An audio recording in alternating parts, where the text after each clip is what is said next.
আসসালামু আলাইকুম প্রিয় দর্শক, আজকে একটি গুরুত্ব বিষয় নিয়ে আলোচনা করব। সেটা হলো অনেকে বলেন যে কোনো পীর দরবেশ লোকের উসিলা দিয়ে আমি আল্লাহর কাছে কোনো দোয়া করলে সেটা কবুল হবে কি না। অনেকে বলেন যে ভালো পীর দরবেশের উসিলায় যদি আল্লাহর কাছে কিছু চাওয়া যায় তাহলে আল্লাহ সেটা কবুল করেন। জি না, এটা একদম ভুল কথা। তার কারণ হলো বান্দা এবং আল্লাহর ভিতরে আসলে কোনো পর্দা নেই।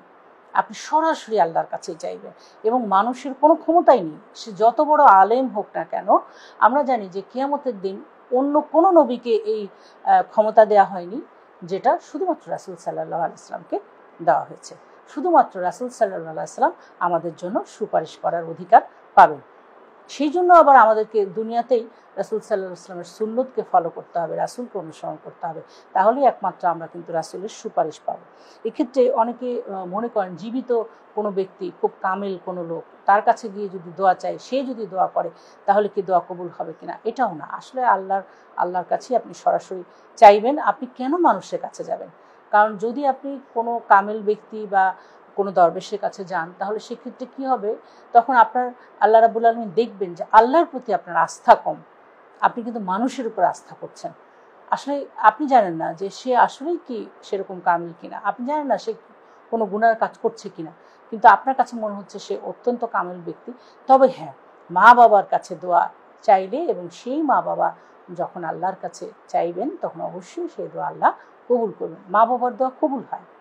এই যে মজলুম ব্যক্তির দোয়া কবুল হয়, একজন খুব গরিব মজলুম লোক, তার কাছে আপনি দোয়া চাইবেন, সে যখন আপনার জন্য দোয়া করবে তখন সেই দোয়া কবুল হবে। আপনি একজন রোজাদারের কাছে দোয়া চাইলেন যে আপনি রোজা রেখেছেন, আমার জন্য একটু দোয়া করেন আল্লাহ, হ্যাঁ, এটা কবুল হওয়ার সম্ভাবনা আছে।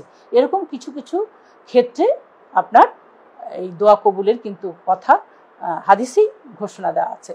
তো সেক্ষেত্রে আপনি তখন ওই অবস্থায় যদি আপনি কারো কাছে দোয়া চান, সে যদি আল্লাহর কাছে দোয়া করে তাহলে সেই দোয়া কবুল হওয়ার সম্ভাবনা আছে। অনেকে কোরআন খতম দেন, কোরআন খতমের পরে আল্লাহর কাছে দোয়া চাইলে দোয়া কবুল হয়। তো একজন কোরআন খতম দিলে আপনি তার কাছে একটা দোয়া চাইলেন যে তোমার দোয়া এখন কবুল হবে কোরআন খতম দেওয়ার পরে।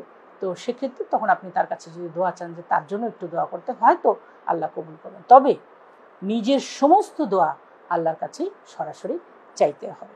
আরেকটি প্রশ্ন আসছে যে আসর এবং মাগরিবের নামাজের মাঝখানে আমি কি কোরআন তেলাওয়াতের সিজদা দিতে পারবো? জি হ্যাঁ, এটি করা যাবে। কারণ আপনি যদি সঙ্গে সঙ্গে আদায় করে ফেলতে চান, আর যখনই আপনি সিজদার তেলাওয়াতের জায়গাটা আসবে, অর্থাৎ কোরআন পাঠ করতে করতে সিজদার জায়গাটা যখন আসবে তখন অবশ্যই সঙ্গে সঙ্গে আদায় করাটাই উত্তম। তবে অনেক সময় কোনো কারণবশত আপনি যদি তখন আদায় করতে না পারেন, পরবর্তীতে আপনাকে ওই সিজদাটা দিয়ে দিতে হবে। তবে আসর আর মাগরিবের মাঝখানে আমরা জানি যে কোনো নফল নামাজ বা অন্য কোনো নামাজ পড়া যায় না, এটা একটা সুন্নত। তো সেক্ষেত্রে এই সিজদার যে মানে তেলাওয়াতের যে সিজদা, এটা করতে পারবেন, এটাতে কোনো সমস্যা নেই। দর্শক, ভালো থাকুন, সুস্থ থাকুন। আল্লাহ হাফেজ।